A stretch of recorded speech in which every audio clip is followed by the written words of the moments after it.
আসসালামু আলাইকুম প্রিয় বন্ধুরা, আজকে সুপারস্টার সুইচ নিয়ে আপনাদের সামনে আমি উপস্থিত হয়েছি। সুপারস্টার সুইচ কীভাবে 1 নম্বর আর কপি সুইচ বুঝতে পারবেন, অরিজিনাল আর কপি, তার মধ্যে আপনাদের ভিডিওটা আমি তুলে ধরতেছি, আপনারা দেখার চেষ্টা করবেন। এটা হচ্ছে অরিজিনাল সুইচ সুপারস্টার। এই যে দেখেন, এখানে লেখা থাকবে 16 এম্পিয়ার 220 ভোল্ট, কপিগুলো থাকে না। এই যে কমন লাইন, এগুলো দেখতে পারেন অরিজিনাল। বিশেষ করে এই যে পাওয়ার সকেটটা কপি আসে। এই দেখেন, এই জায়গায় যে চিহ্নটা এখানে লেখা আছে সুপার স্টার, এই যে দেখেন সুপার স্টার, এটা হলো অরিজিনাল সুপার স্টার। আর 13 এম্পিয়ার 220 ভোল্ট, এই 10 লেখা আছে। তারপরে এই যে উল্টে আপনাদের দেখাচ্ছি, এই যে সুপার স্টার, এটা হলো অরিজিনাল সুপার স্টার। এই হচ্ছে ফ্যান ডিমার অনেক সময় ওই কপিগুলোতে লেখা থাকে না, এই যে সুইচের এখানে লেখা আছে সুপার স্টার, এই যে দেখতেছেন এখানে সুপার স্টার লেখা আছে।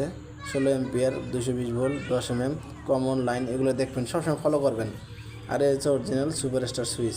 বন্ধুরা, নকল থেকে বিরত থাকবেন, অরিজিনাল কেনার চেষ্টা করবেন। আমাদের সুপার স্টার কোম্পানি, আপনারা খুব ভালো সিরিজ। আমি একজন প্রকৃত ইলেকট্রিশিয়ান, আপনাদেরকে সিলেক্ট করতেছি। সুপার স্টার সুইচ ব্যবহার করুন বাসা বাড়িতে।